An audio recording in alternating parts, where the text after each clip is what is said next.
I recorded a video the other day and I forgot to do a clap sync until like 30 minutes in. So I did a clap sync and then I like highlighted a part of the script and was like 30 minutes in clap sync.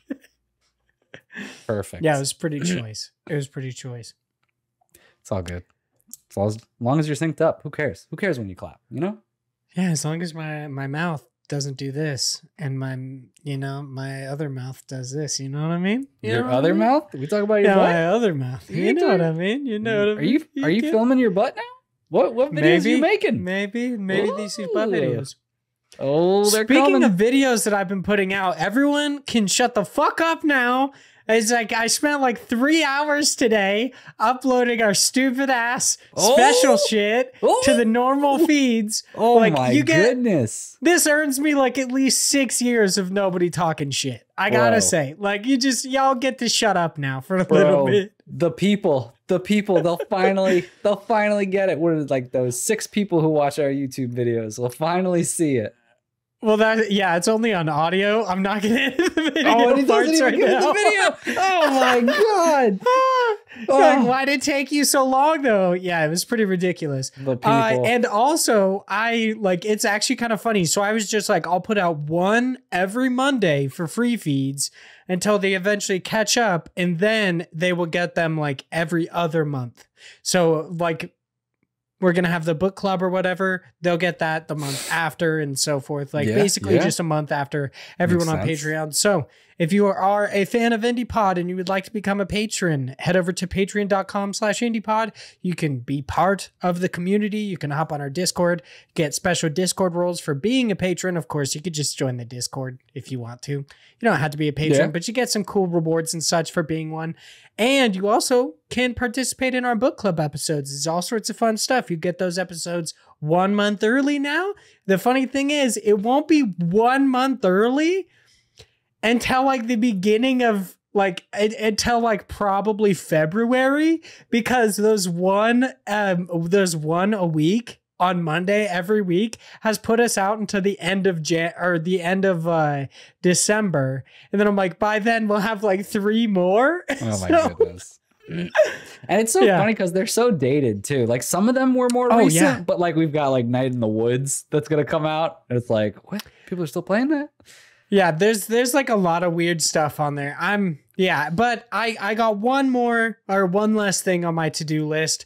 Eventually I will just have a few extra minutes and I'll make that hoodie. But for right now, I'm just gonna soak in the fact that I fucking did this video bullshit. Make my hoodie.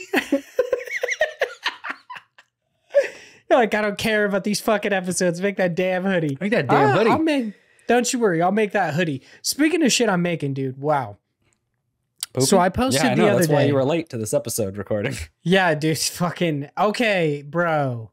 Like, it was weird. I've never had, like, here's the thing. For years, I have had, like, soupy poopy. You know what I mean? Like, it's like, you don't get to have a turd or anything. Yeah.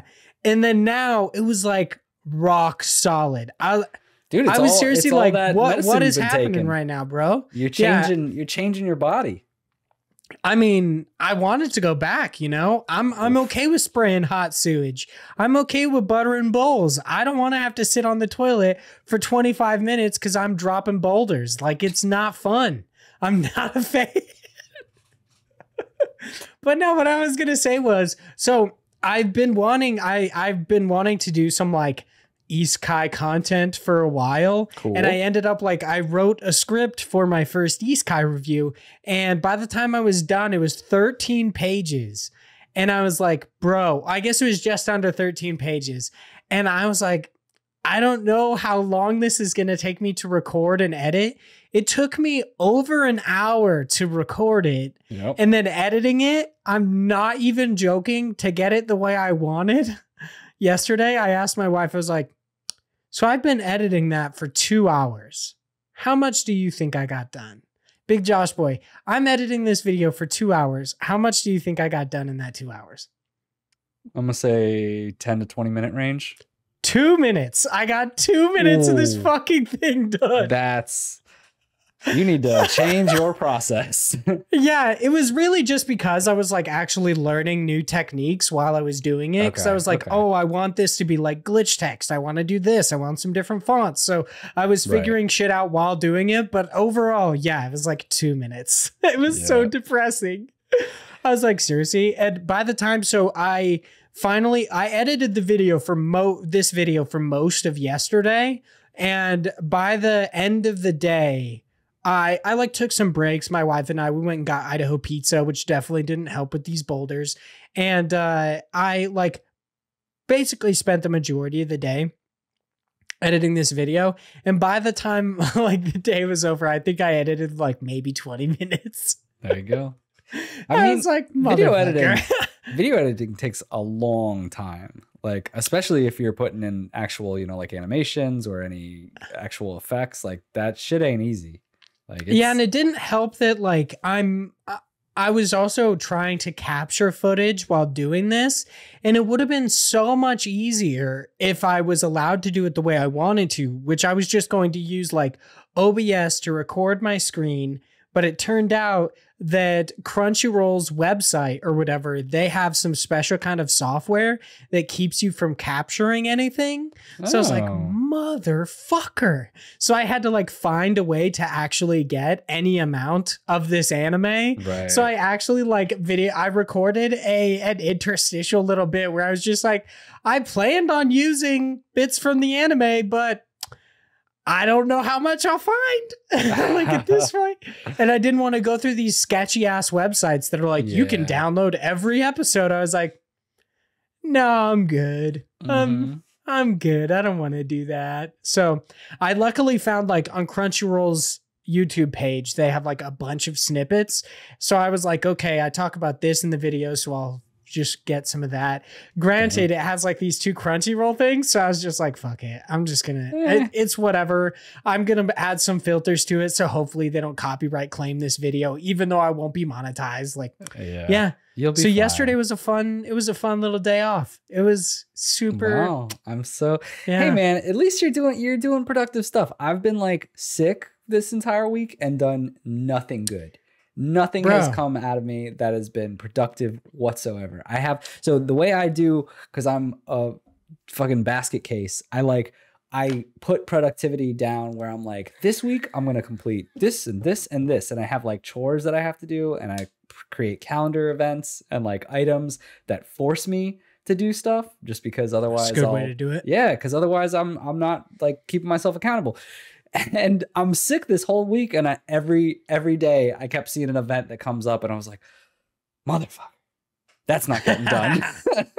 You're like, nah, I'm good. Like, I can't do this, but it's all good. Oh my gosh. I'm honestly surprised you sound this good. Just to let everybody know, patrons and everybody else, we recorded a special episode about price versus time spent in games on Thursday. Big Josh boy was sounding pretty raspy. He was sounding pretty sick. He thought he was going to get worse. He doesn't sound that bad now. No, I'm actually a ton better. I feel like by tomorrow I'll be 100%, if not, you know, the day after that. So I'm feeling pretty good. But yeah, looking at what was behind me this last week, I've done absolutely nothing. Nice. Nothing to show for it. That's fun. Just to let everybody know, patrons, of course, if you're listening to this, by the time you're listening to this, you can listen to that price versus time episode already. It goes live on Monday. If you're listening to this now, you just pop over there. For plebes, have fun listening to that at the end of December. It goes live on like December 27th. I'm literally not even joking. Oh my god. Well, that's a little bit of our fault, because it should be sooner, but you know, it should be way sooner. It's definitely my fault, because I should have been like slowly uploading these, you know, since I started talking about it. Like, what was that, like 4 months ago? But we've been talking about this for a while now. I don't know which one we've been talking about longer. Updating our shirts or uploading those? It's absolutely the shirts, dude. It is absolutely the merch. We've been doing this podcast for like 3 years. I'm pretty sure I've been talking about that for like 1.5 2 years. This hasn't happened. It's a shame, because our new logo, I think, would look pretty sweet on a shirt. On a hoodie? I've never heard you say that you wanted a hoodie. That's insane. You know what? You might be right. Hello and welcome to IndiePod, an indie games podcast, your weekly source for all the indie games news you need to know. This week we are bringing you 2 awesome indie game news stories before, of course, we hop in to News Cram, God Bless the Crowd, and answer your listener questions. But before we get into any of that, I would like to introduce myself, Vaughn, and of course, my illustrious co-host, the biggest of average Josh Boys. How you doing today, big Josh Boy?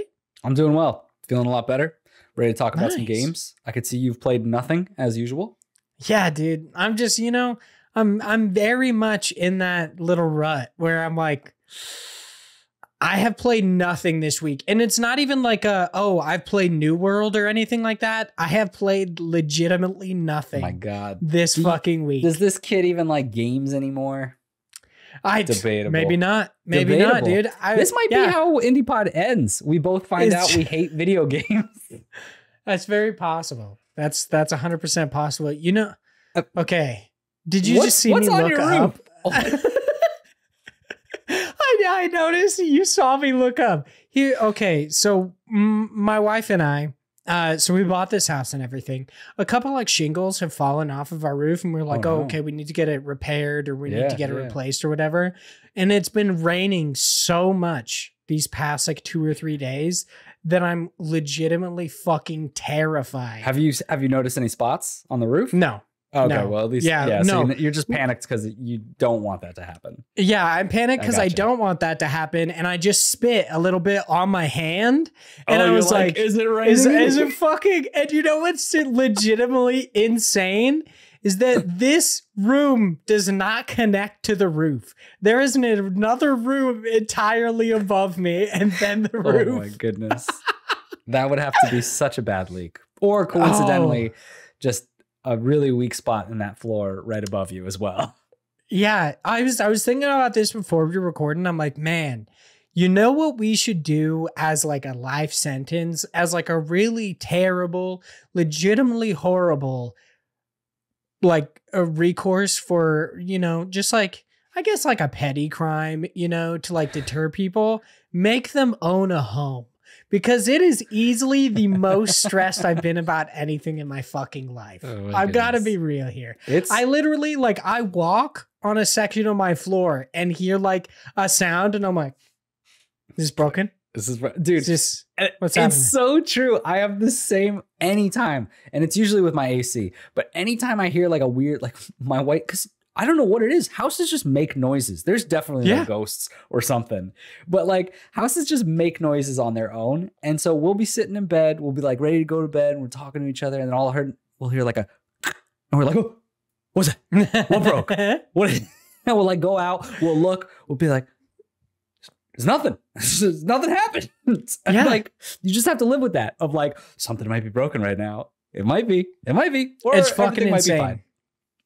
I'm so terrified of this shit. It's legitimately the bane of my existence. But this is a podcast about indie games. We got to get into some housekeeping, of course, before we hop into what we've been playing. This week, we've got our developer interview with Joseph Williams of Whale Knot Studios, the developers of Mecha Jammer. That one is going live on Wednesday, the 27th. Be sure to check that out. Of course, each and every Wednesday, we put out a new developer interview. Big Josh Boy, he's chatting with all sorts of different devs. I'm super excited for a lot of the ones coming up. I'm definitely listening to the Mecha Jammer one since you talked about it. Mecha Jammer looks good. Yeah, I think you talked about it in the Indie Game of the Year special episode, which people can listen to eventually. In like December, which is actually kind of a good time. Yeah. This is actually well timed, which is interesting. But you talked about it. Yeah, you talked about it a bit in that one. And after checking it out, that game looks really fucking cool. So I'm super excited to listen to that developer interview. We've got like, you told me we've got like the Moss developers coming on and like all sorts of cool stuff. I'm super stoked to listen to all of them. But once again, Mecha Jammer interview with Joseph Williams of Whale Knot Studios going live on Wednesday, October 27th. Before you check that out, after you listen to this episode, whatever, depending on who you are, you'll listen to this at a different time. But head over to Teespring, go to the IndiePod store, pick up a shirt, pick up a sticker. You know what? I did something. So eventually, within the next 6 years, I will make a hoodie. We might get it. Then head over to our YouTube channel, subscribe over there, like the videos, whatever. We've got these video episodes of IndiePod that you can check out. You can check out Big Josh Boy's beautiful face. His beard is looking immaculate. It's looking as good as ever. I'm enjoying it. He's looking kissable today. Leave us reviews on any site in which you could do so. Specifically, iTunes helps us out a bunch, helps us reach a wider audience, spread the word about amazing indie games. I think I just broke Josh. The slight sexual harassment that I get on every episode. Oh my God. One of these days, you're just going to be like, no. That borderline, like, so close to crossing the line. Yeah, you could never just say that to like, I guess that should be the thing that really alerts you is like, if you would not just walk up to somebody on the street and be like, you've got a kissable face. Yeah, like you look real kissable today. Sir, I had to tell you, your face, it looks so kissable. Like, maybe you've got a problem. But you know what? The Big Josh Boy, he's used to it by now. And lastly, we got to thank all of it's like Stockholm syndrome. You're like, I'm actually kind of starting to enjoy it. I think I do have a kissable face. You know? Yeah, looking kissable today. Yeah. Okay. And lastly, thank you so much to all of our amazing patrons at the $3 tier or higher. If you give us any amount of money or any amount of your time, you are absolutely fantastic and we love you for it. But of course, I made that blood pact and I gotta live up to it. So thank you so much to Ethan, a gamer for fun. John, it's just John, dude. It's just John. We'll see. Zach Durham, Chase Hopkins, Philip Renshaw, I'm betting of Australia, Josh Nichols, aka Active Josh. I'm pretty sure I just said Josh, but it's Josh, so that's fun. And Sam Fillion from Canada. Thank you all so much. You are all so amazing. And Big Josh Boy, you've been playing a game called Inscryption by Daniel Mullins Games. I heard you. I was okay. So my poop, it ran me a little bit long. I had to check out the news stories, had to check out the God Bless the Crowd stuff before we recorded. And Big Josh Boy was seemingly getting pegged playing this game. So what's up? How you how you living? You like an Inscryption? It started with you talking about Chicory being a furry game. Now you're talking about Inscryption. I'm getting pegged. Like, you just keep throwing these sexual outside of things. Butt stuff. This is a good game. It's a good game. Keep throwing these weird things in here. No, Inscryption has nothing to do with any of that. Inscryption is a card game. Of course. Why? No. Why wouldn't it be? Inscryption is a roguelike. Yeah, I guess you would call it deck builder card game. I fucking hate you, dude. but it's super weird because it's kind of horror themed. It really fits the idea that it came out in October, Halloween month, you know, where you don't know anything that's happening in the game. Like you start off and you're like, where am I? And you're in front of this guy who you can only really see the lights of his eyes, these like orange glowing eyes. And he has these really creepy hands and you're like stuck on this table where it's like a board game where you have his side of cards and your side of the cards. And so you push your cards, you play them and you try to defeat the person. Kind of like, honestly, a little bit like Yu-Gi-Oh! In a way where like they have, you kind of have like life points. It's not the same where your life points are more like you can only take, I think it's like 7 damage or something like that. And then as you do damage, you fill up this balance beam where like, if I do 3 points of damage to him, but then he does 3 to me, we'll still be equal. And so I'll have to continue doing 7 damage to get over to that point. Right. So it's like a back and forth. Is the idea to just basically like, is it a set amount of points? Like you have 20 points, you got to damage them down to 0? Or is it like you have to tip those scales so far in your favor? Yep. Oh, you have to tip the scales so far in your favor. So that's why I was saying if I hit him 3 times for 3 points and he hits me for 3 points, we're even. We're like level the playing field, right? And you have to keep going. Okay. And the idea is you have these cards that are animals that have all of these crazy abilities. Like there's a ton of different abilities that each will have and types of cards that there are for the game. And the whole point is really to find a way to do enough damage to him as the player and to continue. And it plays like a Slay the Spire type game where you have this map that he gives you and you like travel along through different events, through different areas where you get more cards, through different battles. And what'll happen is at each battle, he'll like start drawing the deck and putting it down and putting new cards. And it's kind of roguelike in the way that you'll get new cards, you'll get slightly different events, slightly different power-ups and things that will happen. But a lot of the time I'm noticing there's patterns to the types of battles that you go through from level 1, level 2, level 3 and whatnot. But at the end of each one of those worlds, you fight a boss. And I love, like, this is where, and I haven't even explained the great part about this. So far, you're listening to this and you're like, okay, great, another Slay the Spire. Here's the part where this gets really fuggy.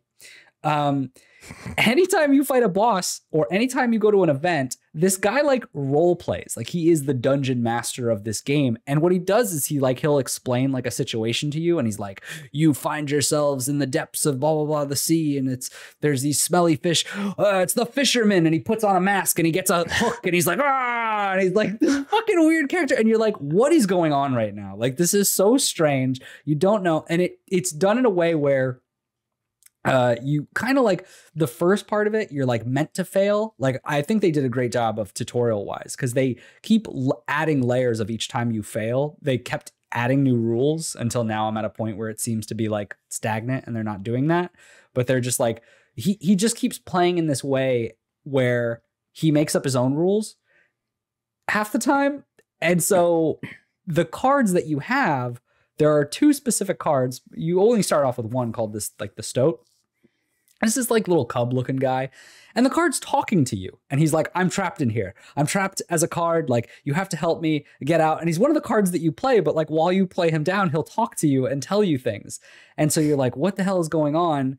And he's like, walk away from the table, get away from the table. Like press S to go farther away, to like basically to either look into the deck or look in your hands. But if you press S again, when you're not in like a battle or in an event, you just stand up from the table and you're able to just like walk around in this 3D space. And then it becomes this escape room puzzle game where there's like all these objects you can interact with. And as you play each one of these levels and you fail each time, you die, but you're still stuck in this like purgatory type room where this guy is making you play this game.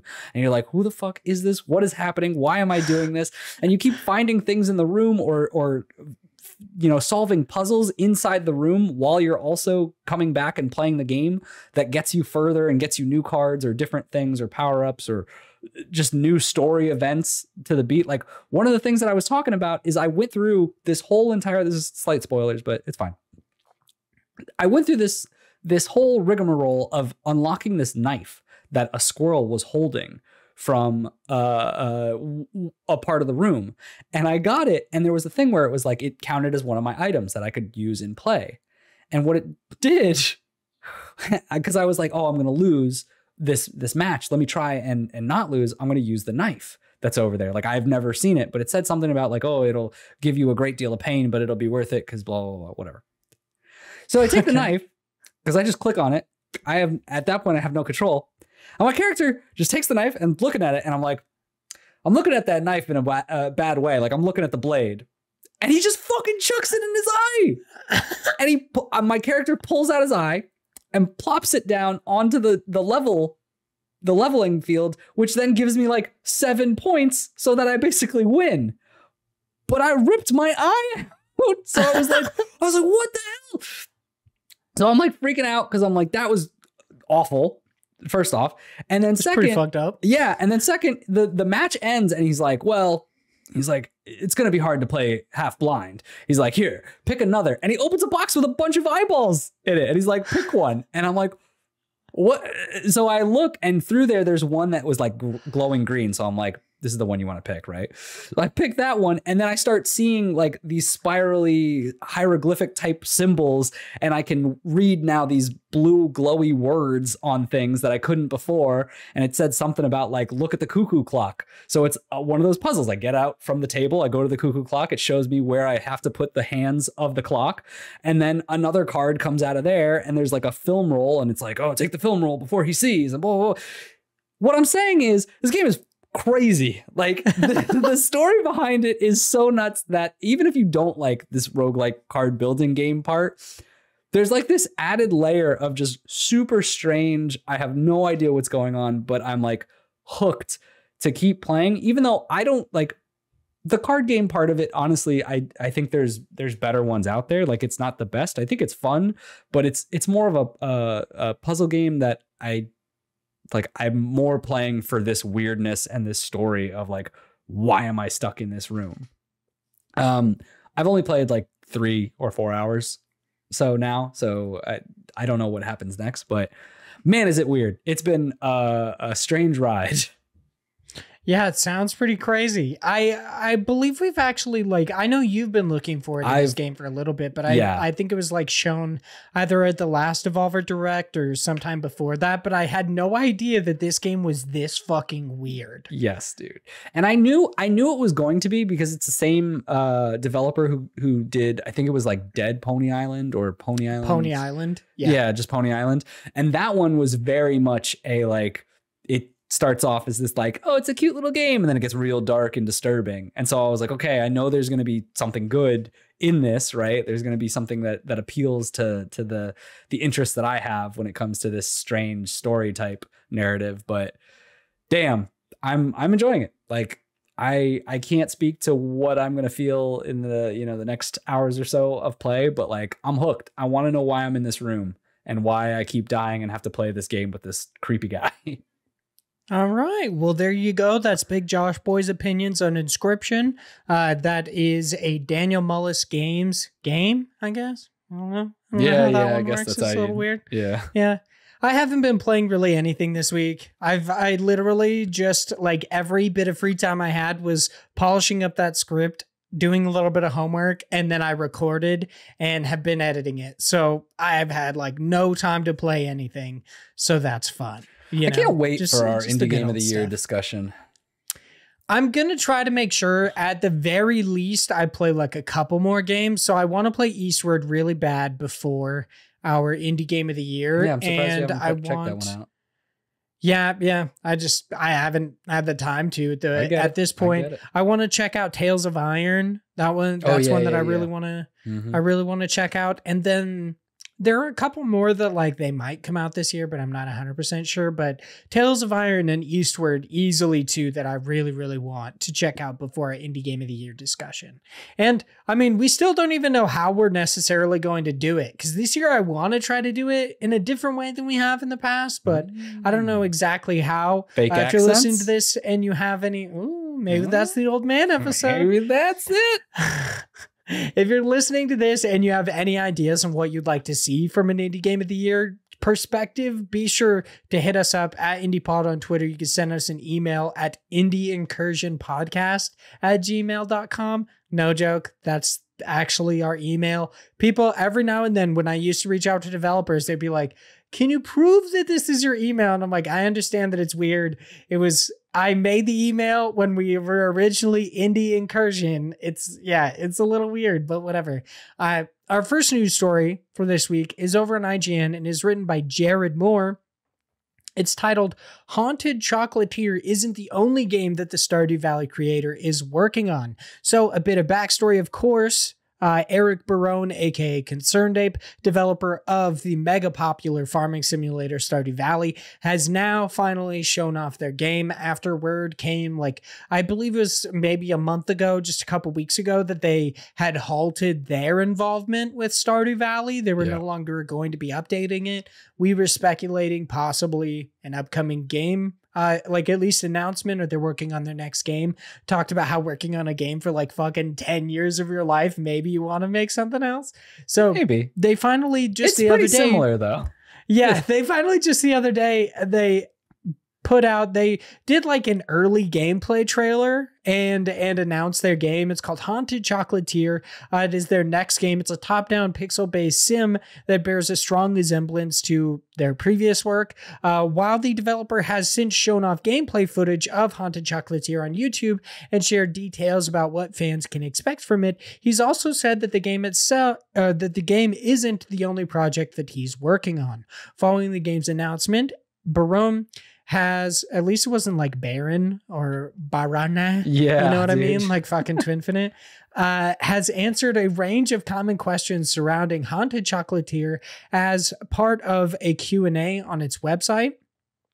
Fans of the developer's work can find out a range of information here, including how similar Haunted Chocolatier will be to Stardew Valley and whether or not Barone. I almost fucked myself up there, dude. That was you. Barone can commit to a release date for the game. He can't at this moment, in case you were wondering. Thank you, IGN. Thank you, Jared Moore. That was nice of you. Elsewhere in the FAQ, Barone discussed how long the game has been in development and how he's been spending this time over the last year. I started working on Haunted Chocolatier a little over a year ago in 2020. The game developer says, since then, I've been working on it mostly in evenings and on weekends because I'm still actively working on Stardew Valley related things. It's actually not the first or only new project I've been working on, but it's the one I believe I will finish first.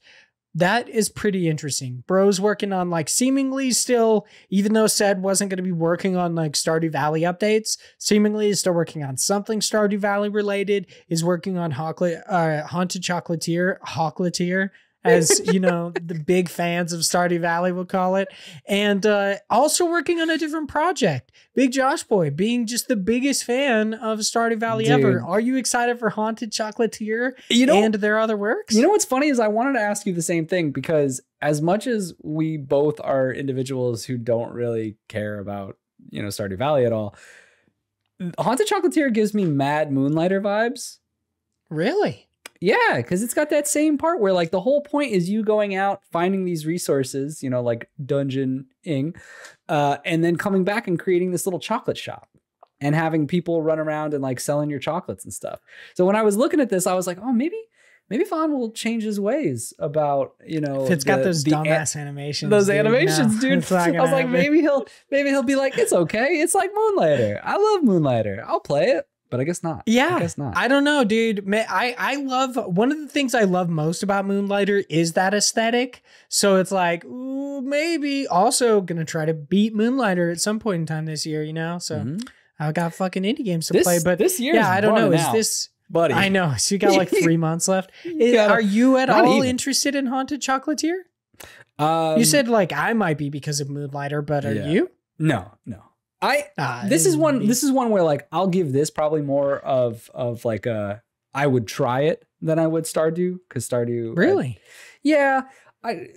it depends on how much. Like I'm gonna obviously wait until I see more, because there was a big aspect of like building your like little town and your shop, it seemed like. So if there's a big emphasis on that, I don't care as much, just because that's just not the game I look for.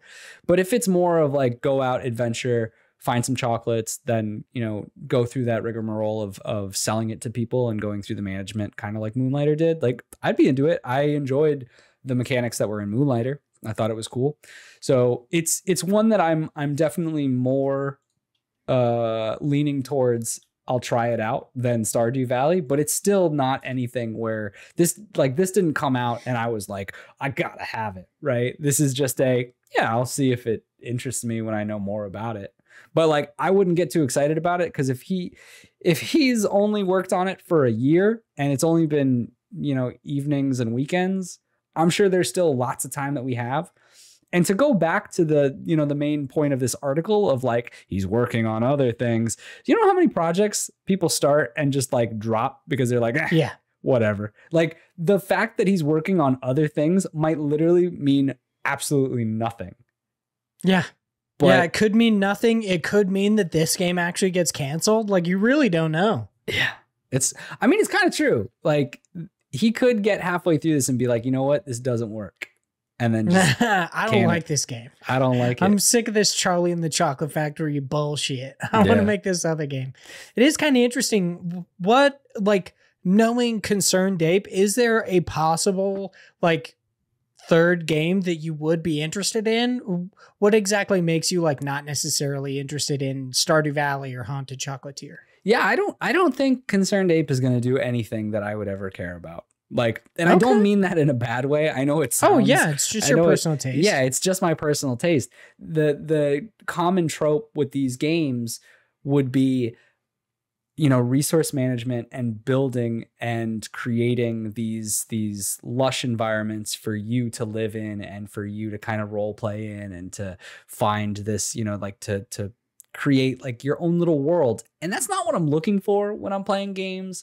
Like, I don't care about building a city. I don't care about taking care of a city in a game.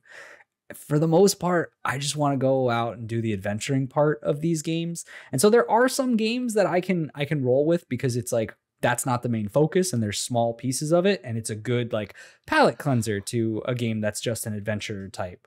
And you get like a little bit of it to change up certain things. But if the main focus is on that building aspect, I fall off of it real quick. And that's what like ConcernedApe does. Like that's his bread and butter, right? Like that's what a lot of people love in these games, but just not me.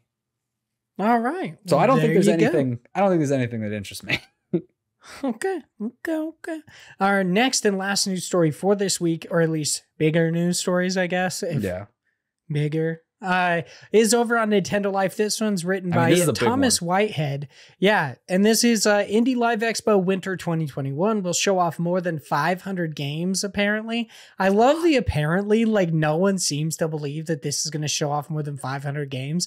I can't wait for it to like really heavily showcase probably just less than 10 games and then have a slideshow of like 490 other games just like gonna just have like the picture-in-picture view of like just a gallery and like different trailers will be playing and you won't have any idea what's happening. Just like, you'll have to like fucking wedge your eyes open like fucking Clockwork Orange. You're like, I can't see all of them. Like, yeah, I get it. So the article reads, as we head towards winter and the busiest shopping season, we get to enjoy a few more gaming events that'll showcase a bunch of games, which is always fun. One online event that's earned a decent fan base over the last couple of years is Indie Live Expo, and it looks like this next event will be a fun one. Well, it actually says a big one, but for some reason I read that as fun one. Well, it's going to be fun. I'm just going to go kill myself real quick. Big and fun. That's what we want. As it's Japan focused in terms of its audience and the broadcast time, it isn't ideal for viewers in Europe or North America. It'll run on the 6th of November at midnight Pacific, 3 a.m. Eastern, 7 a.m. UK, and 8 a.m. CET, with streams on YouTube, Twitch, Twitter, and Bilibili, which I think is, what the fuck is Bilibili, dude? I've never heard that before. I'm assuming it's probably one of those things that's like really big over in Japan, similar to, I can't remember. It's like something chat. It's like in China, they have to use this specific like app because China restricts everything. So it's weird, but yeah, Bilibili, in English, Japanese, and Chinese languages. The headline of 500 plus, for the show is quite possible considering the summer show was nearly 6 hours long and the format will be full of sizzle reels. So yeah, dude, that's basically what we said. Yeah, it's too many. What the heck? This is the problem, especially when it comes to like, and this is a weird thing, but like it comes to us. Like, I love the idea of Josh and Vaughn, you've got an indie podcast. You must know all the indie games out there. Are you nuts? No, dude. I can't. I'm going to be real. This is too much. And I will probably watch none of this. Because I'm gonna catch some highlights. We'll be talking about highlights. Don't you worry. For sure. Like, we're going to be talking about the big games coming out of this. No way either of us in any universe watches a 6 hour fucking showcase. Yeah. Like, and here's the thing. I love indie games. I love watching these showcases, but I cannot dedicate that much time to just sit down and be like, all right, here we go. Like, let me get my notepad and pen and start scribbling down my notes of all the good games that I like. Like, I can't do it. Can't do it. Yeah. It's too much.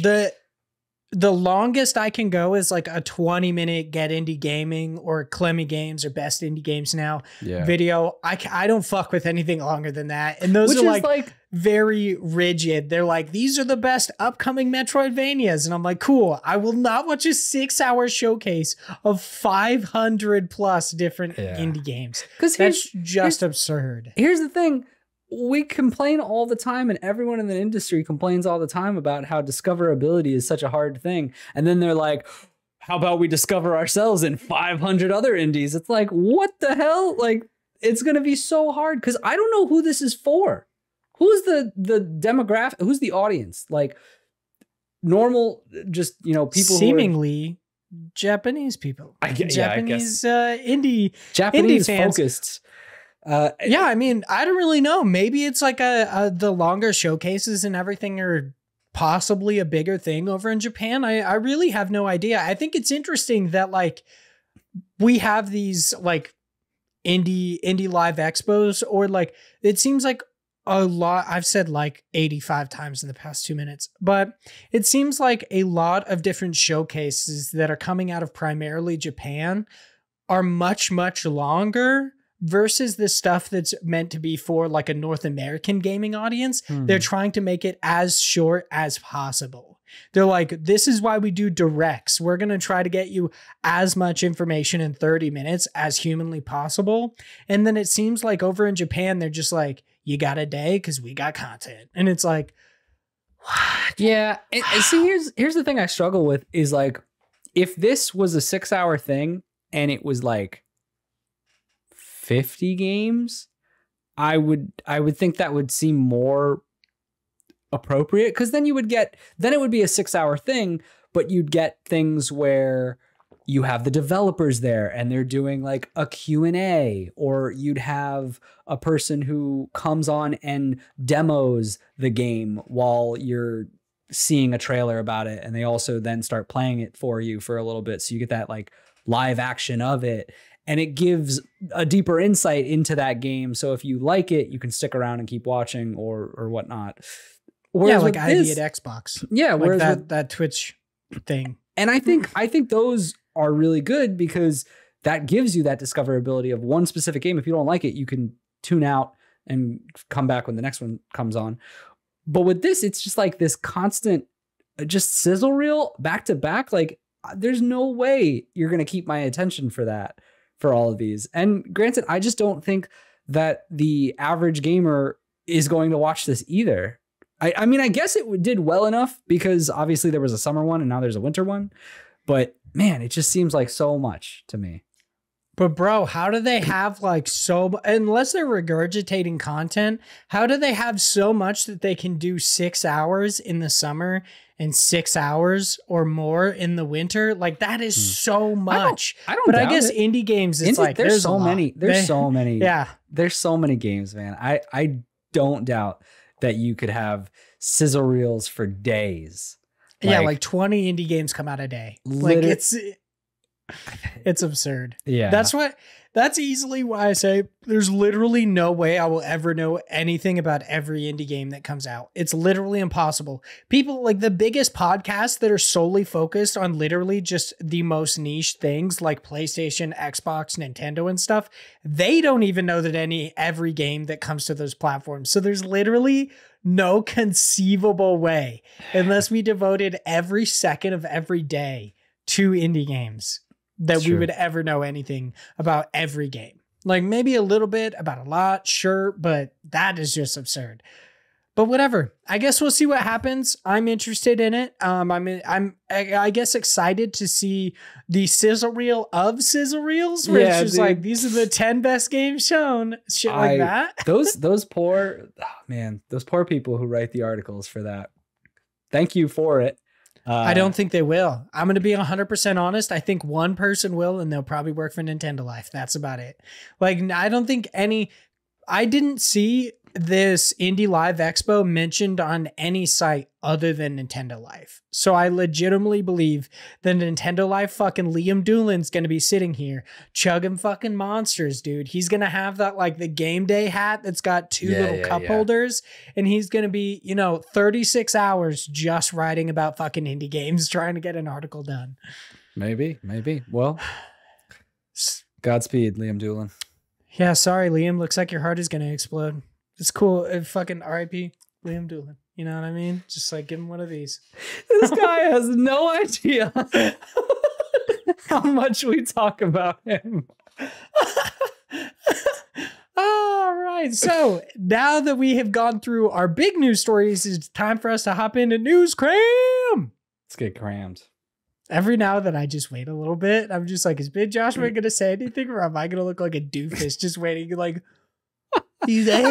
I always give you at least a cram or something. You do. I appreciate it. I always expect one of these days, though, considering how much I fuck with you, that you are going. I'm just gonna rip my headphones out and just get up and leave.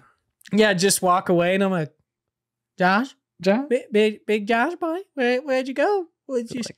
Are you coming back? Had enough. So we don't have any quick news stories or any new deals or quick steals, with the exception of there is like, if you're listening to this and you're a patron, we've already talked about it in the Discord, but I believe it will still be going by the time this goes live for you, is that there is an RPG sale over on Steam going on right now. It does have some indie games in there, but it also has like some classic games like Baldur's Gate, Neverwinter Nights, Icewind Dale, stuff like that, and other things. You know what I hate about I think it those? might not. No, it does. But what I hate the most is when Steam does this and it's like, we've got games on sale. And then it's like Baldur's Gate 3 as one of the highlighted games. And it's like, this shit ain't on sale.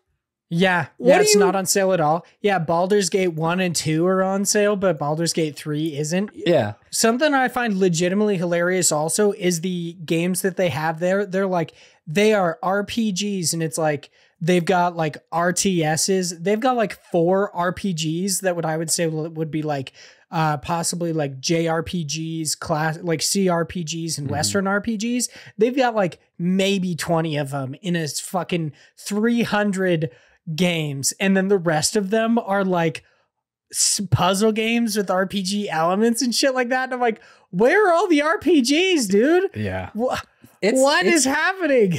It's also in the little thing, their tagline, it says Tabletop Fest. So like, I'll fucking slap them in the mouth. I'll bop them around the mouth. I don't even care. I'm fucking Steam. Gabe Newell, you're going to catch these hands. I'm telling you, big boy. So our first 11 items in new stuff come by way of Nintendo Life, where it supported that action platformer in Dog World by Lateralis, I believe. I don't know how to say that one. Is getting the physical treatment on the Nintendo Switch through Super Rare Games, with pre-orders going live on October 28th.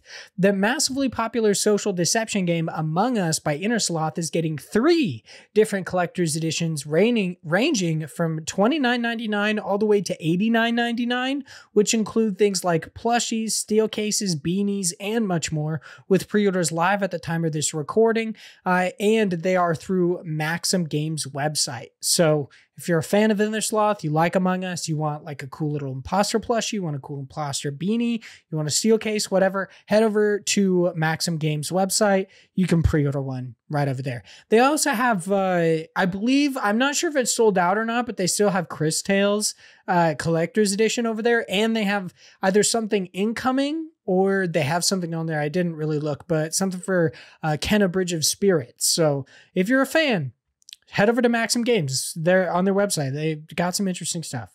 That action platformer Soldiers, and it's not soldiers, it is Soldiers. So SOULDIERS, Soldiers. It looks really fucking cool. Highly recommend people check this shit out. But it's by Retroforge. Is headed to PC via Steam and the Nintendo Switch sometime in spring of 2022. That retro action platformer, Infernax. I had such a hard time reading that before when I went through this too. It's like one of those things where like your eyes look at something and you're like, I can't comprehend what is being written. By Berserk Studio is headed to PC via Steam and the Nintendo Switch sometime in Q1 of 2022. That adventure game, Negative Nancy by Feed, is now available on the Nintendo Switch. That adventure game, Still Stand by Nyla Games, I'm not 100% certain, is headed to the Nintendo Switch on November 5th. The Metroidvania Sheepo by Kyle Thompson is now available on the Nintendo Switch. That actually seems like a Josh game. I'm going to tell you. For some reason, it was giving me Whoopo vibes. Not hardcore Whoopo vibes, but I was kind of getting there. So it's Sheepo. It's just like sheep, but with an O. You know what I mean? Is that the only reason why you got Whoopo vibes? Because you're like, no, it kind of rhymes. No, if you look at it, it does like, it looks like it's obviously darker. It kind of looks like Tim Burton-esque, but it does have a few things where it's like, I don't know, this kind of reminds me in the smallest way of Whoopo. There was like one character that was like this big blob, and I was like, this seems like a big Josh Boy game. Like, this is like it. Right, the 3D platformer Demon Turf by Fabraz, I don't really know what it's how that's supposed to be said. Is headed to all current and last gen platforms on November 4th. That top-down battle royale game Super Animal. What did I just fucking say? Super Animal Royale by Pixile is running a Halloween event that will run from now until November 9th, which includes a new Walking Dead infection mode and much more. They legitimately were just trying to piss me off. I'm 100% sure about that at this point, you know? For sure. There are a few developers out there that are just like, fuck this kid, you know? And that's what just happened there. I get it. That wholesome action-adventure game Garden Story by Picogram also received some Halloween-themed content that adds some new cosmetics, final upgrade levels for tools, new building plots, and much more to the game. And lastly, that hand-drawn action game Tunchi by Leap Game Studios is headed to all last-gen platforms, including the Nintendo Switch and PC via Steam on November 2nd. Gotta take a breath. That was a lot from Nintendo Life. Yeah. Damn. It was a big load of news. I got crammed. I don't know about you listeners, but I feel cramped. Ooh, okay. We'll get through this real quick then.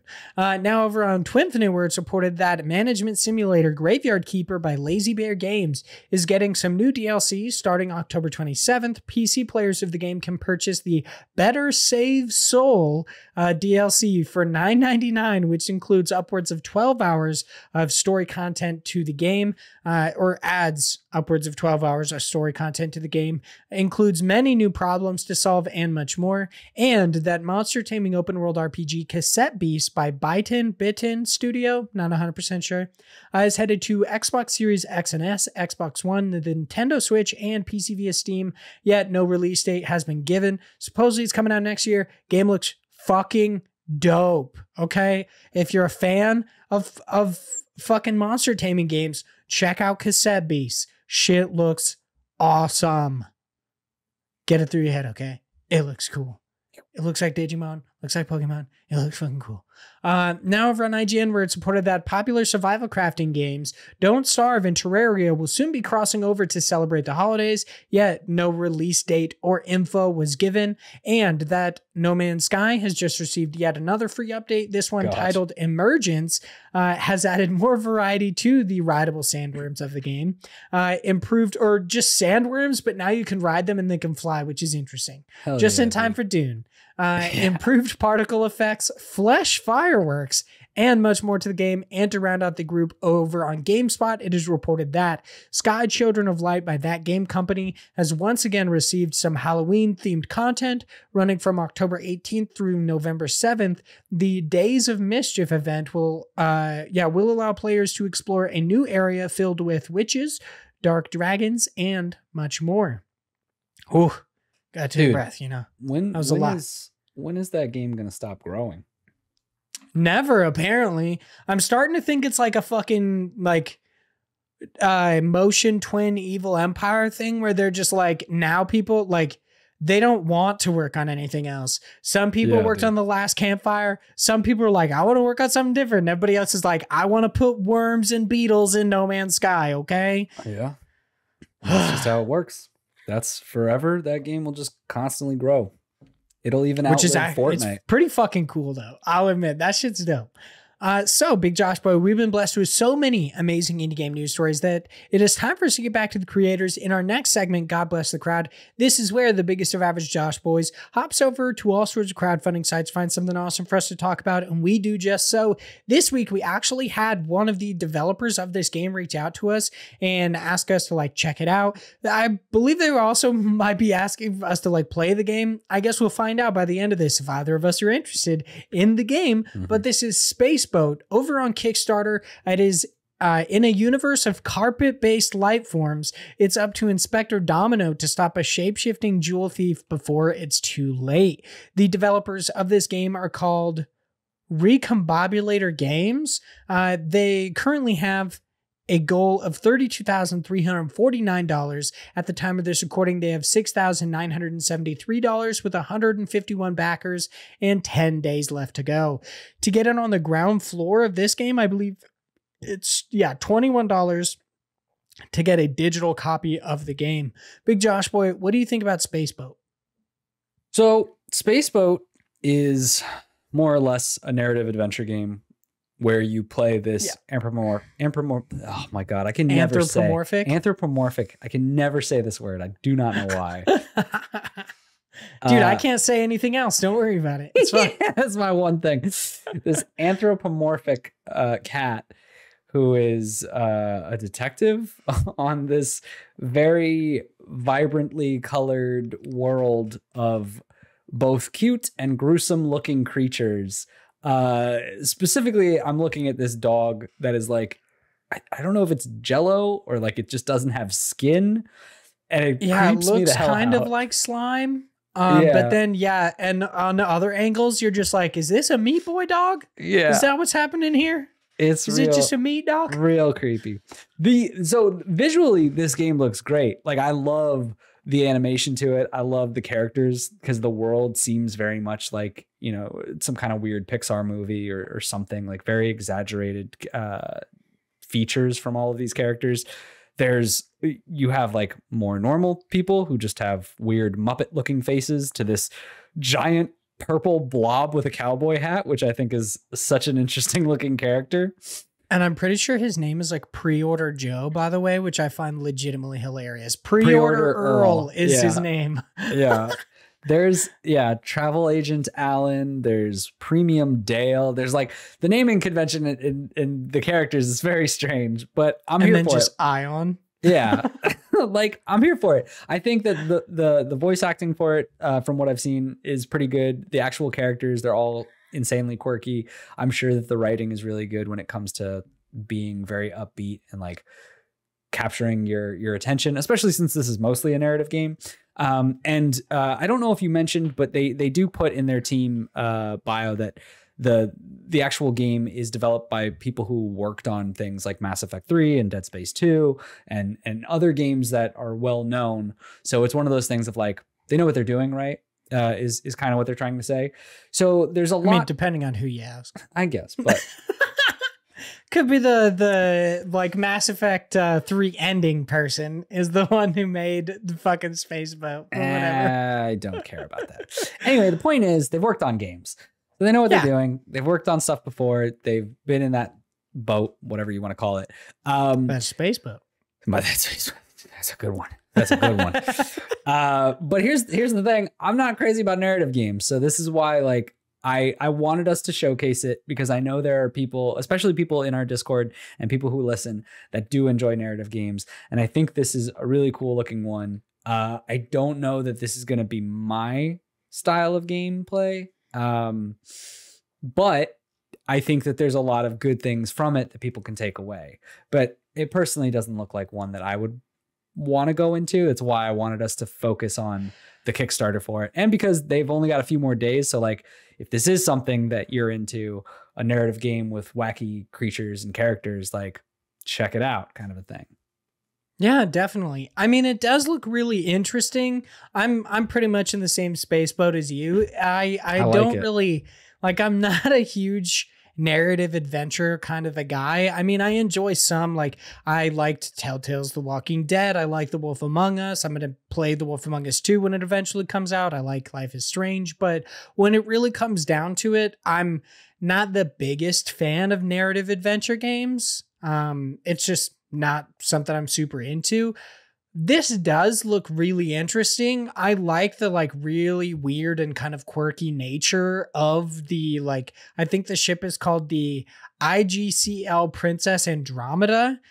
So I'm not necessarily 100% sure on that one, but it does seem really interesting. And I like that, like, so your cat character walks around in this weird Muppet creature, and that is their undercover suit. Like that's a suit that they wear. It's called a mule, a mobile undercover evidence locker, which I think is legitimately weird and hilarious that there's like a window on its neck where you could just see the cat through it. Yeah. I don't exactly know what's up with this game, like what it's all about. So you've got like this. That's kind of what I wanted to talk about. Is there's not too much that you get from this, like from, just from a piece of advice for the people who are running this is I feel like I even said it, there's a lot of things you can love from this, but I don't know exactly what this game is other than like you're a detective and there's wacky characters that you are dealing with. Yeah, you're trying to stop the shape-shifting jewel thief, which is like, that's interesting enough, but this is like such a crazy world that we need a little bit more detail for that to like really get us into a purchasing decision, at least seemingly when it comes to the two of us. For sure. But it does seem really cool. I will admit, it does seem really interesting. It seems like they've put a lot of work into it. Even though we're not personally, like, it doesn't seem like we are the people that this is for. Like you said, we've got a lot of people in our audience, and there are a lot of people out there that are super into narrative-driven adventure games. So be sure to check out Spaceboat over on Kickstarter once again to get in on the ground floor. It's quick $21. You can get your code on either Steam, Xbox, or PlayStation, whether that means like PlayStation 4, PS5, or Xbox One, Xbox Series S. I'm not exactly 100% certain. Do you know, have you seen anywhere? I haven't, but I feel like there seems to be more of a blanket statement now where most of the newer consoles like have a way where they have some kind of, next gen jump where it could still be a PS4 game and it plays on a PS5, and there doesn't seem to be that much of a change they need. So I would assume it's on, honestly, and by the time this comes out, I'm going to assume this is going to be more of a next gen type thing, because we're getting to that point where when a Kickstarter would actually come out is, a year or more later. So it probably is more likely that it's next gen. Which would now be current gen. But yeah, I'm not sure. And also if you're on the fence about this, they do have a demo. So try it out on Steam, see if you are interested in it. And if so, give them some money. Yeah. They have demos on all sorts of different platforms. So it kind of just depends on what's your favorite. They've got one on itch.io, one on Steam, and one on Game Jolt. So yeah. Check them out. If you like it, give them that $21. Give them that like $5, which is kind of that unwritten tier that I've always despised. Whatever, dude. Whatever. It's cool. It's cool. It's cool. So once again, this is Spaceboat over on Kickstarter. If you're a fan of narrative-driven adventure games, check it out. See if you like it. But it is time for us to hop into our listener questions. Philip Crenshaw, the Wombat Imp of Australia, writes in and asks, do you prefer cats or dogs? So Big Josh, well, you have a dog, but do you just hate it? You're just like, I want to punch it. That fucking dog. It's about time. You know what? It's 16 years old. I think it's enough. No, I love that dog with all my heart. And I am definitely a dog person. I don't really care too much for cats. I've had cats. I've lived with cats. I don't not like them. But if you were like, you can only have one, I'd be like, dog, for sure. No, really? Question. Yeah, I like them so much better. That's interesting. I am I would say like I am definitely more of a cat person. I have 2 cats. We don't have any dogs. I actually don't like dogs. I don't trust dogs, which a lot of people think is weird. Like I legitimately have trust issues when it comes to dogs. So like when my wife and I have talked, we've spoken about possibly getting a dog. I was like, we can only get small dogs that I know if they rose up against me, I could beat their ass.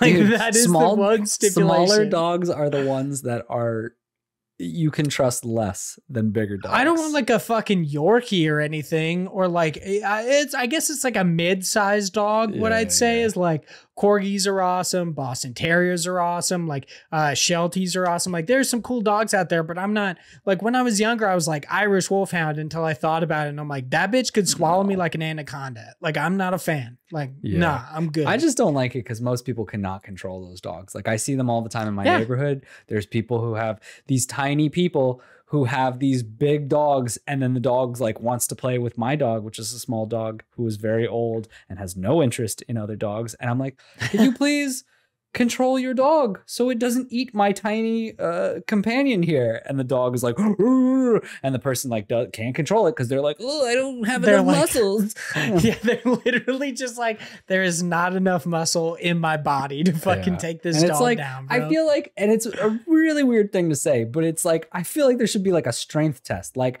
can you hold your dog if it tries to run away? You can't. You can have this dog. Like, and if you can't, like you go to buy the dog and they're like have a fucking like a 30-pound, 40-pound weight attached to a leash, and they'll like drag it like a mile. If you can do that, then you could have this fucking dog. I do think it's weird how many people do like really love these larger breeds of dogs. I think it's kind of interesting. I shouldn't say it's weird. Like I've just never been a huge fan. But yeah. I like them. I wouldn't ever get a big dog just because my wife doesn't like dogs that are too big, because she's one of those people who would get dragged by a dog.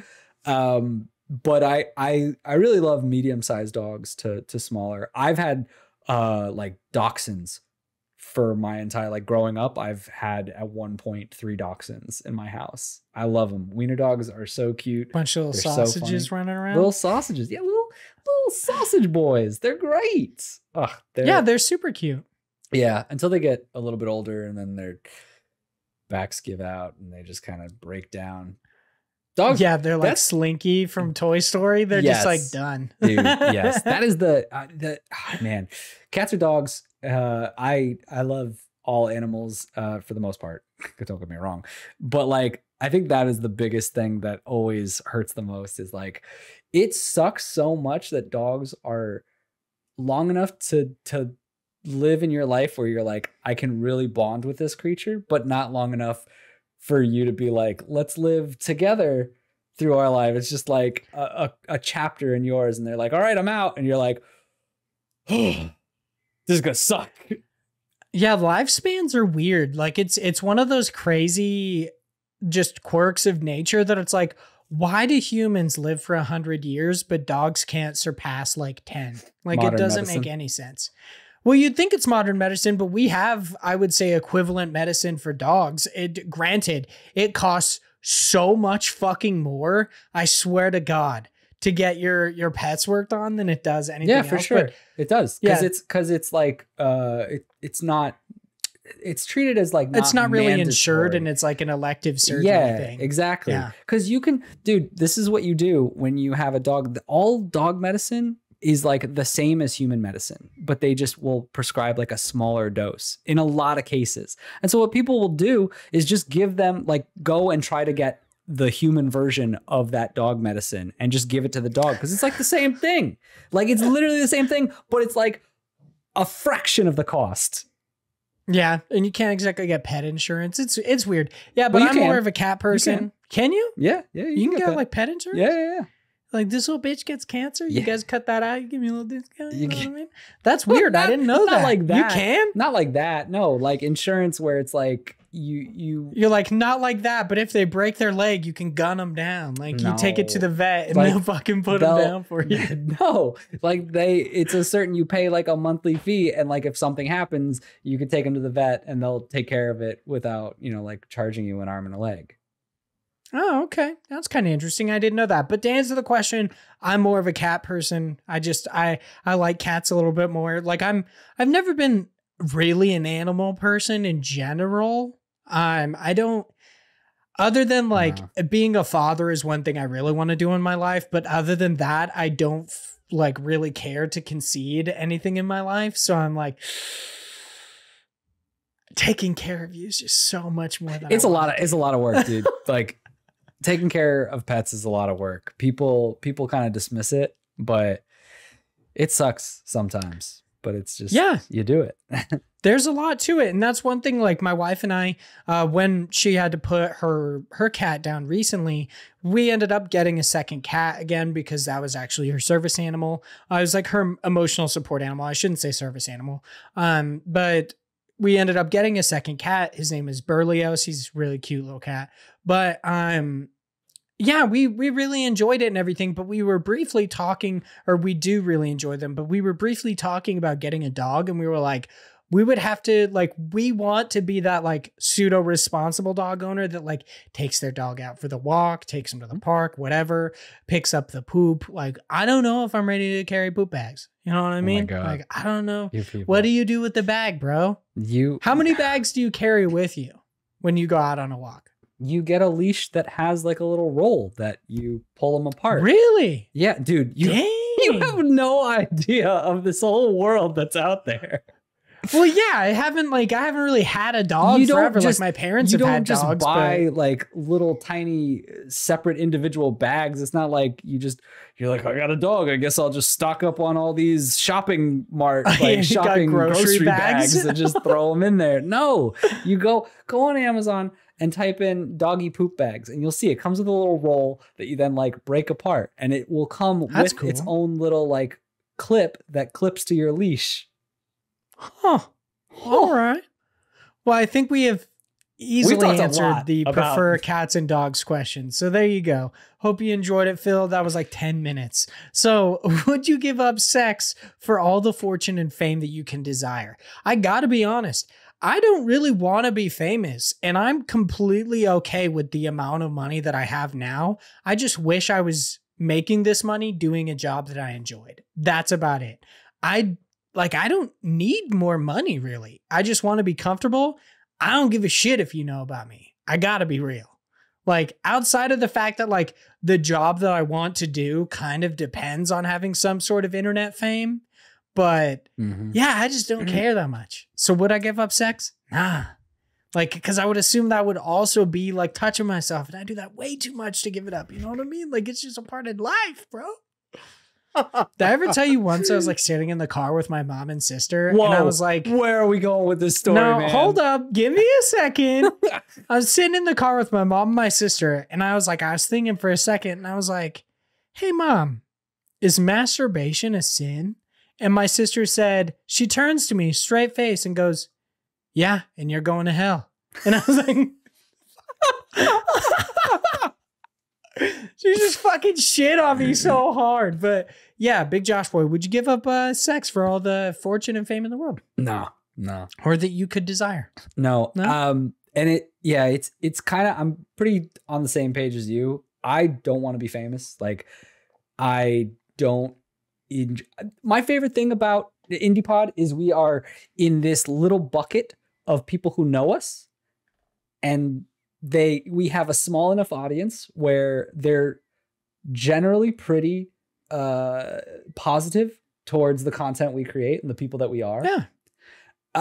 And I don't think that my ego and my personal being could take being shit on by millions of people I don't know. So that's a good point. I have no interest in being actually famous. And as far as money, like, I don't know how great it would be to just have a lot of money, but not be able to have sex. Like, yeah, I feel like that's a big fun part of living. You're like, let's be honest, Jeff Bezos, he's making that fucking kashish so that he can get some. Like, let's be real, bro. Yeah, dude looks like a turtle. He's got to have money.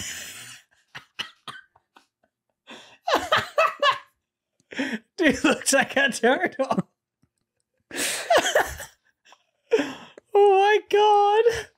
So Phil also writes in and asks, this is their last question. Should all games have accessibility options, even if they go against the developer's original vision of the game?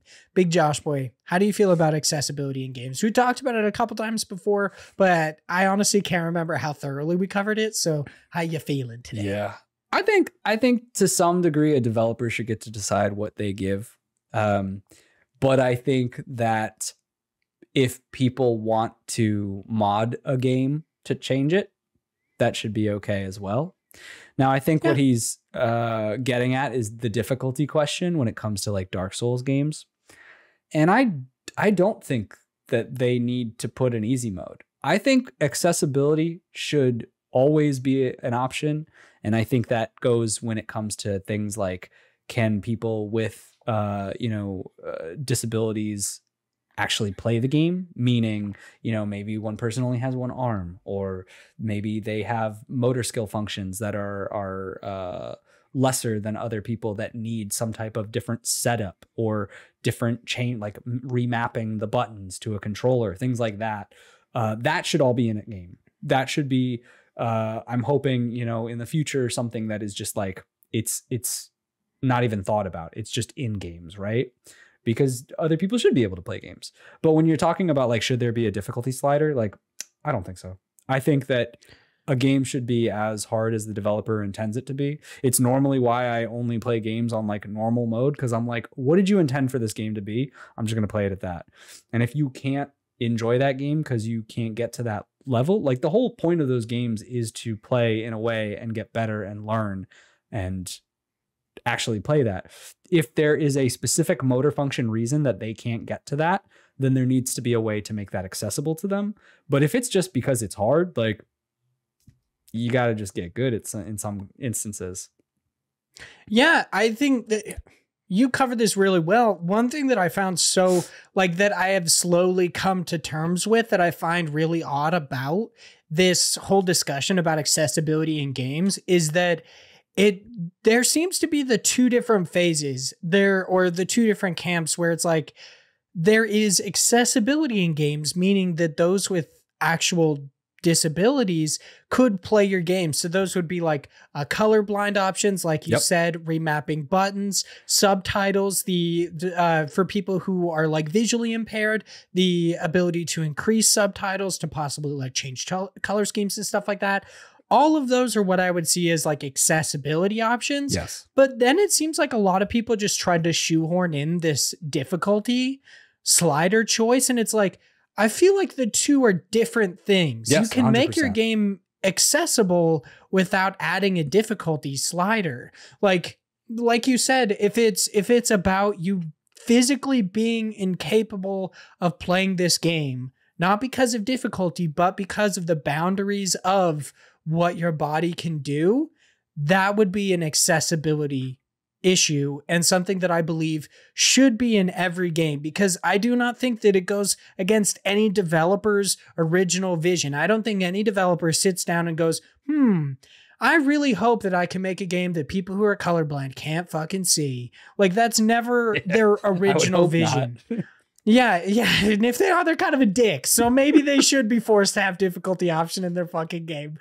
But like, I don't think accessibility options go against anybody's original vision of the game, because developers by nature, their very livelihood means that people need to be able to play their games. So they make their games so that people can play them, unless they're sadistic. That's a whole different thing. But like difficulty in games, 100% different thing. Difficulty is, like you said, you learning and getting better at the game. I feel like you can easily, like you can separate the two.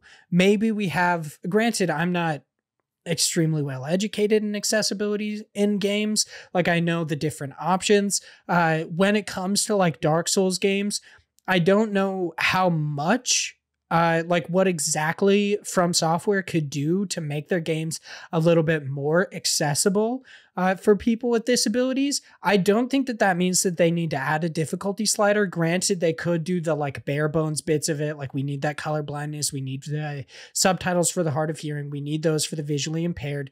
But people who are impaired with motor function, I would like to see some sort of like ability to, I guess, like slow combat in a way to make it a little bit easier for you, but not necessarily, or more accessible for you so you could actually play the game, but not to a point where it's a difficulty slider where it's like, okay, enemies just have less health or don't hit as hard. It could be something like their attacks, like you learn patterns, right? Dark Souls is about learning the patterns of enemies and understanding when an enemy does this, I need to dodge roll. When an enemy does this, I need to, block or do whatever it is. Maybe they have something where visually it's more apparent what type of move you need to take, or their like action. It's telegraphed beforehand. It's more telegraphed in some certain way. That's not changing the difficulty, right? That's just giving them more of an understanding of how to learn the game and get better at it, as opposed to just saying like, now you can take 15 hits as opposed to 5, right? Like it's much which different. Is typically what difficulty sliders do. Like, let's be honest, fucking difficulty in video games is kind of garbage, where it's just like something is spongy, something is not spongy. Like that's the way they go. And I feel like, it's just gotten so muddied, this discussion about accessibility options in games, and people really trying to throw this difficulty slider thing onto it when it's like, I don't think that's what you need. And I don't think it's what people who are actually wanting accessibilities, like, I don't think it's like people with disabilities that play video games. I don't think it's what they want. I think they just want to be able to play the game as originally envisioned, but they obviously have some sort of disability to where they can't. They're impaired to a way they can't. So they want some way to bridge that gap, but still be able to enjoy the experience that's created by this developer and the way it's meant to be played. I 100% believe that's a thing. So do I think that accessibility options should be in games? Yes, 1,000,000%, because I don't think that they go against any original vision at all. Difficulty sliders in games, totally different thing. Do not force developers to have difficulty sliders in their games, because more often than not, they kind of ruin games. Games are like, they are meant to be played a certain way. That's why developers will put in like, this is the ideal difficulty. We made this game with this difficulty in mind. Like, it's all sorts of weird. So moving on to the next question, because I feel like we really got into that one. Joel writes in, because I'm not even going to try to say the full name, bro. That was crazy. Joel writes in and asks, what's a really popular show that you really don't like? So Big Josh Boy, got any popular shows that you're like, fuck you? Game of Thrones. I was honestly like, that popped into my head that you would say that. Yeah. Why don't you like Game of Thrones, Big Josh Boy? It didn't outside of the last season. Yeah, I know. Dude, I can't tell you how excited I was when it fucking flopped. So here's the thing. Here's the thing. I probably could have gotten into it. But I watched a couple of the first episodes. It just didn't really hook me. And I was like, I don't really want to watch it. And you know what killed it for me? Wasn't the show necessarily. I hate people, man. When something gets hyped, good God, do they ruin it? Why aren't you watching it, Josh? You should watch it with us, Josh. You gotta watch it. Come on, you gotta watch it. Why don't you watch it? I said I don't fucking like it. Leave me alone. What the hell? Do you know? Every season it came out, they're like, we're having a watch party. You gotta come, Josh. Come on. Why won't you watch it with him? Come on, just one more episode. You can watch it. Come on, you'll like it. We like you. Come on, you'll like it. I told you I don't like it, dude. I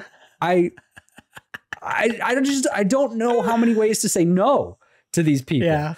And it's that kind of thing. And every time in the office, like, which I'm so glad I don't work in an office anymore. Every time I'm like, you guys watch that new episode? Let's talk about it right over your desk. And I'm like, fucking go away. Like, I don't care about this stupid Knights in Shining Armor shit. I'm about to kneecap you, bro. Get out of here. Dude, it's literally, it wasn't as much the show, because the show was like, it's fine. I probably could have got into it if I really sat down and like stuck it out for a while, and I would have gotten enamored into it. But like the first couple episodes didn't hook me. I didn't care too much.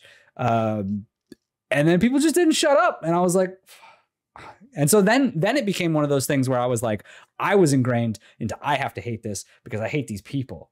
And so like, I wasn't going to give it another shot. So then when it flopped, man, I was loving it. I was like, I was like, should I get into it? Does it suck?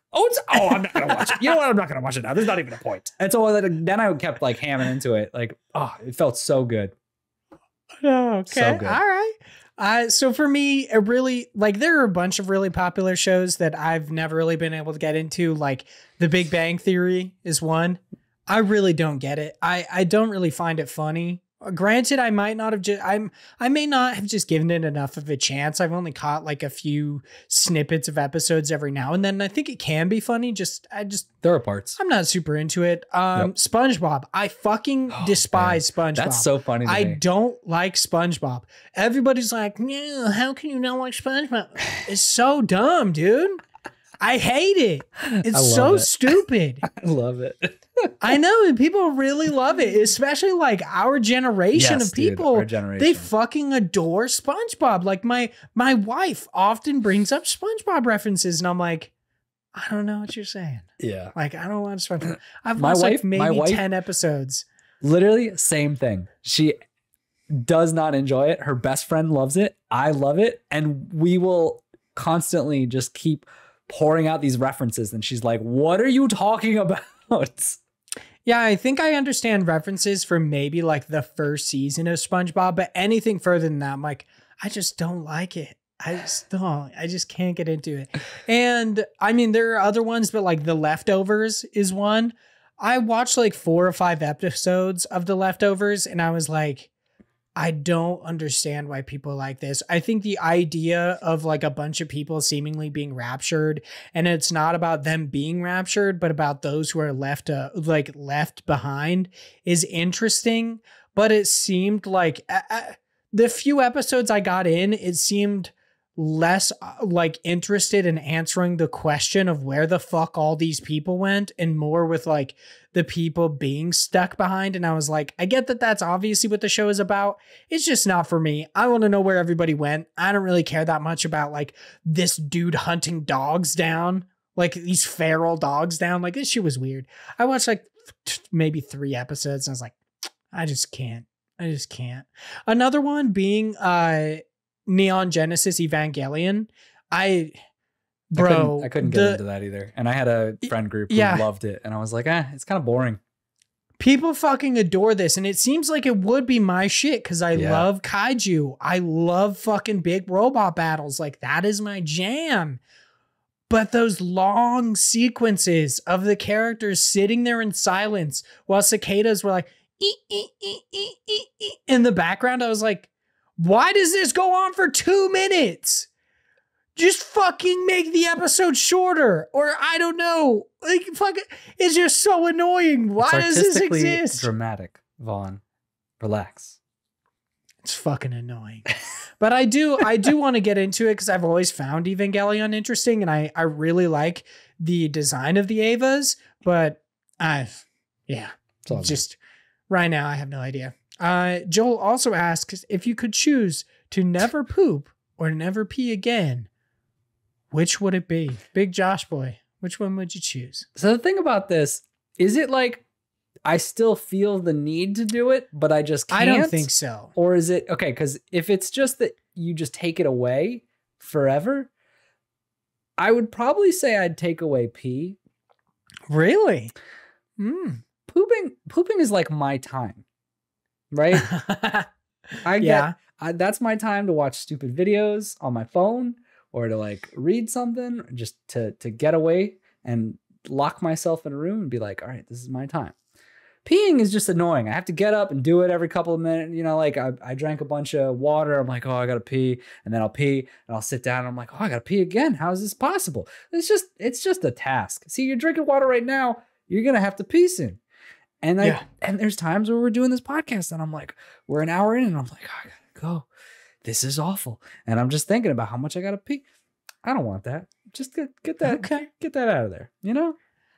All right. For me, it would be obvious, dude. Pooping inconveniences my life so much.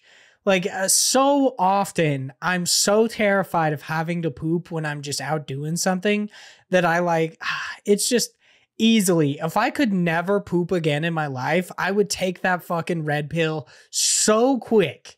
Like, they'd be like, you'd never poop again. I'd eat it and they'd be like, but your heart will explode. And I'd be like, worth it. And just die. Like, it would be so much better. I would love that so much. So easy. Man, that pill is such a lie too. Because the minute you die, you poop yourself. So they're so wrong. It's actually like it's literally like an Imodium laced with fucking cyanide, and it's just like I die, but it keeps me from pooping myself. So they're just like, "What's up, dude? We didn't lie about shit. This fucking corner is gonna have a fun time deflating you." So Zach writes in and says, "Who is your favorite character to play in Binding of Isaac? I just unlocked Azazel, and I've been really enjoying his playstyle so far. So obviously, this is for you, Big Josh boy. Who's your favorite character to play in Binding of Isaac?" Oh, man. Azazel is definitely one of my favorite when I first started playing the game because he's easy. And he breaks a lot of things in the game by giving you flight and giving you that laser beam. So he's a lot Zach, he's saying you suck at games. I am not. I'm saying he's really cool because he breaks a lot of things and changes the way you play drastically when you're first starting to play Isaac. But I think I've gone through a lot of these, and I think some of my favorites are definitely, I love the Lost because he's so challenging. The Lost is literally a little ghost boy who can only get hit once per floor or you die, which I think now that I've gotten a lot better at the game is a crazy challenge because you're so fucking scared of anything in the game. But probably my favorite right now, since the new DLC, is the tainted version of Bethany. And the reason why is because Bethany, the original Bethany, she has this power up where she can use an item and that item will kind of float around her and it will shoot out tears as well. So you'll have multiple projectiles that you can shoot and you can keep using that. Whereas Bethany, the tainted version, will do kind of similar, the same thing. She can't gain red hearts. She can only have blue hearts as her actual things that she uses as health. But her red hearts she picks up and she uses them as a form of currency to use her items. And each time you use it, you'll create a random power up. And so you have this ability of a crazy RNG run where you have all of these weird power-ups that can make or break your character that are just floating around you. And if an enemy touches it, they go away. So it's super imperative that you're also being very cautious about enemies getting close to you or projectiles shooting at you. And it's a lot of fun because you don't know what you're going to get, which is very, the big part about Isaac. But also, runner up to that is definitely the Tainted Forgotten, because, and I've talked with you about this one time when I had a whole, I normally don't talk about games a second time on the episode on Indie Pod, but I had to talk about it because it was just such a fun experience.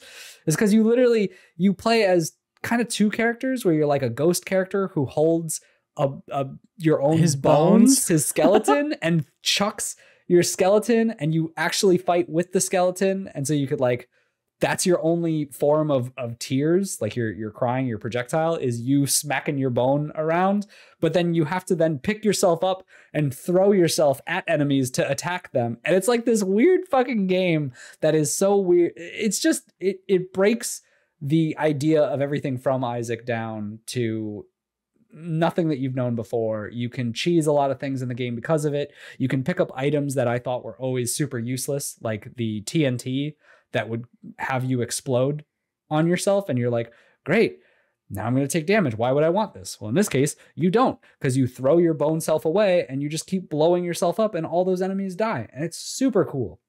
Very satisfying. So those are the two. All right. The Tainted Forgotten has a really cool design. I like that a lot. It's awesome. And so the crazy thing about this, my favorite Binding of Isaac is just fucking Isaac, because I've never unlocked another character. You know what's crazy though is regular Isaac is probably one of the best. Really? Hands down, because as you unlock things in the game, you have forms, very light forms of it being a roguelite because there are forms of progression in the game where you can change characters to hold items when they spawn. So with Isaac, when you first start the game, he's just Isaac. Later, I forget exactly what you have to do, but there is a way where you then give him a starting item, which is the D6. And what that does is anytime there is a pedestal item, so a pickup, you know, whether it's an item or a power up, whatever it is, you can use the D6 and it will randomly change it to another item. So it's super good because when you get shitty items that are on the floor, you're just like, oh, I don't want that. Change it. And hopefully it turns into something better. So I think Isaac is just, he's one of the best because he has the most potential to get you the best items. All right. So well, there you go. There you go, Zach. Hopefully you picked up some cool tips. Zach, like, man, now I'm gonna play that Tainted Forgotten, throw my bones at peeps. Quick little tip on that. You probably won't find those characters anytime soon because they're pretty far in, and getting the Forgotten is kind of a bitch to unlock. So good luck with that. Oh, once again, Big Josh Boy telling you suck at games, bro. I'm not saying that. I'm saying it's challenging. That getting him took me quite some time to unlock. That wasn't an easy run. All right. So Obsessed Polygon, Polyglot, Dennis, whatever your name is now, also writes in and says, do you guys have any advice on how to reignite the excitement you once felt for titles that have been living in your backlog? Big Josh Boy, do you have any tips on how to reignite excitement for games? No. No? I don't. I saw this question and I was like, I wish I knew because I'd love to do this. Because there's so many games that I look at and I'm like, I should play this, or I should pick it back up, or I should have played it when I bought it years back, and I just don't. Yeah. And, you know, you'd think with having this podcast, this would kind of jumpstart that. And sometimes it does, where I'm like, all right, I'll play something or I'll pick something up, but I try to also be relevant. So there's that, like, have to play something that just came out this year. So I have a discussion for, you know, what's the indie game of the year and whatnot. So a lot of the times when it comes to backlog, I think rather than reigniting that excitement, learn ways to just say, it's okay that I don't play this game because there's just too many. There's too many out there. Honestly, if you're not excited about it, move on. Find a game you are excited about it, because that's the only thing that you can do.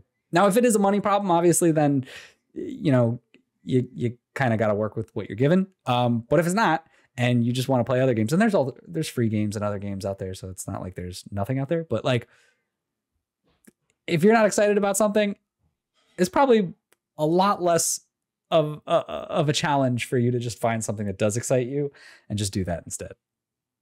Yeah. All right. There you go. For me, so my former co-host of VTG, Eldar Basic, great guy, great friend. I really love that guy. Literally the best I've ever seen at clearing a backlog. Bro plays so many games to completions. It's fucking insane. I was like, bro, when are you going to play like Hades? When are you going to play The Last of Us Part 2? And he's like, I don't know. Maybe next year, maybe the year after. I got to play fucking Neo or Death Stranding or whatever. Like just some random games that had come out recently or like some way back when backlog games. And the way that they did it was that they put down dates and they were like, okay, I am going to beat this game. This is the game I beat this month. This is the game I beat this month. And that's all he played. He would not play anything else. He was like, I am going to beat Death Stranding. So he just played Death Stranding. Yeah. And I mean, granted, you've got a little bit of leeway there when it comes to like, if you do not enjoy a game, don't force yourself to play it. If you're playing Red Dead 2 and you don't like it, but everyone else really loves the game, don't force yourself to play it. It doesn't make any sense to do it that way. It's just going to be a shitty experience. But if you really enjoy a game and you're wanting to reignite that passion to get into it, literally, like, you just force yourself to play it. That sounds dumb, but it's what I did with Hollow Knight. It was just sitting in my it was sitting in my backlog for so long. And I was like, I am not going to play any other games. I am just going to play Hollow Knight until I finish this fucking game. You ready for this shameless plug? Or become a patron and then for the book club, force us to play that game, and that'll force yourself Shameless plug aside, you obviously don't have to do that. But what you can do is kind of similar to that. Force yourself to do something creative with it, or something, that's what I was going to say. Yeah. Is give yourself something to do with that idea. Like, one of the things that I love to do is forcing myself, which I don't do anymore because I've just been so busy and life has gotten ahead of me. But like, I used to love doing video reviews, and doing a video review and having that in your mind that you're going to create something with it really pushes you to be like, all right, I'm going to get off my ass. I'm going to finish this game so that I can have something to really say about it. And it doesn't have to be a video. It doesn't have to be, an article. It doesn't have to be anything, but just do something with it where the main objective is not just to complete the game, but to complete the game to then get to a next step, right? Because then you're going to be like, that's not the end goal. That's not the thing that's in my way. It's something else. And then completing the game doesn't seem as big of a deal or whatnot. Yeah, that's how I beat Dark Souls 2. No, it's like part of streaming every week. I was like, I just streamed. I played some Dark Souls 2. Streaming is I would say is one of the best and most fun ways of getting through a backlog, because you just get to like sit there and hang out and talk to people. Like it's fun, and you just get to like, hey, I'm finally clearing this game off of my fucking shelf. Like, that is a great, that was also one that I was going to recommend is, do something with it. I think pretty much it's just like reigniting your excitement for a game, I think is really hard. But if you know you like a game, really what you got to do is just find a way to force yourself to play it. Like if you know you like a game, you know you're going to like it, you've just got to push all of these distractions aside. You got to be okay with not being part of this current gen conversation. You're not talking about Deathloop. You're not talking about whatever big game's coming out right now. And instead, you're just going to chill and you are going to play an older game. And that's completely fine. Like, I don't play anything that just came out. It never happens. So yeah, that would be our tips on how to do it. And that is the end of this show. Thanks everyone so much for listening. If you'd like to chat with us outside of the show, you could do so in a bunch of different ways. Be sure to follow us at IndiePod over on Twitter. You could chat with us there. You can get notifications of when our episodes go live. You can send in your questions. You could just hit us up, be like, hey, yo, what kind of Beetle Boys you like? And it's like, you've seen Beta B, he's pretty fucking key. He's a cool Beetle Boy. And so much more. I won't have the same response for sure. So be sure to follow us at IndiePod over there on Twitter. You can follow me, Vaughn, at Hyde Legion. That's HYDELEGION. I will soon be putting out a review on So I'm a Spider, So What on a new YouTube channel that I made specifically dedicated to Isekai content. And I'm going to try to get it edited and uploaded within the next week or two, but that bitch taking forever. It's a slog. Dang. So it'll be out when it's out. I really enjoyed making it. I think it's fun, and I'm planning on making more content there.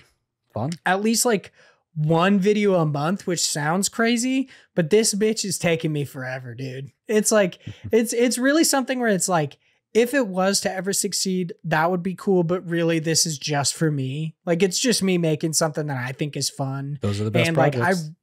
I really love video editing. So it was like super nice. And I'm trying to get better at like sound cues, using the right music in certain instances. And because it's never something I'm good at, choosing the right music track is like something that I find legitimately hard. So it's something I'm getting slowly better at. So check that one out whenever it goes live within the next 2 weeks, obviously. You can follow the Big Josh Boy over there on Twitter at _Jorsh90. If you ever decide to Twitch stream again, that's over there on twitch.tv/the_Jorsh. Don't know if it's ever going to happen, but whatever. Lastly, of course, got to go through that little bit of housekeeping before we hop off. We've got the Joseph Williams of Whale Knot Studios developer interview going live on October 27th. Of course, that's a Wednesday, just like every other developer interview goes live on a Wednesday. That is our Mecha Jammer developer interview.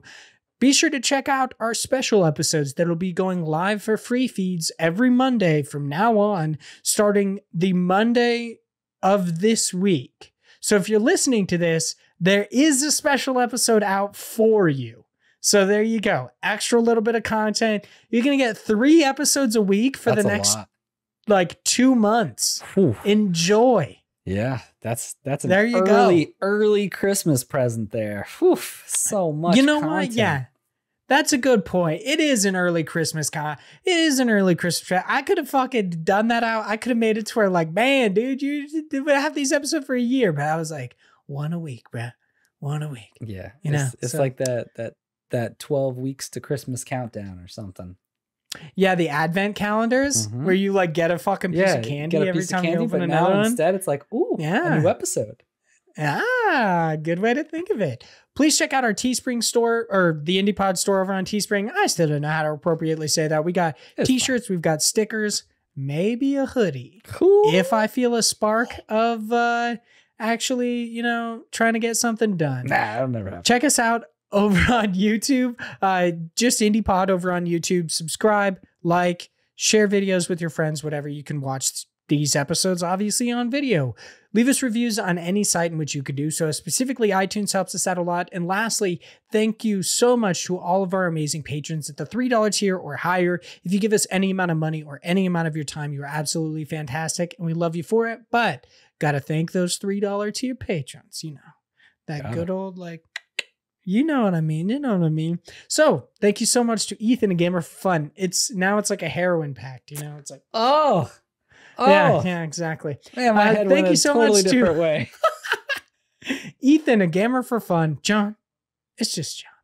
We'll see Zach Durham, Chase Hopkins, Philip Renshaw, the one better from Australia, Josh Nichols, aka Active Josh, and Sam Fillion.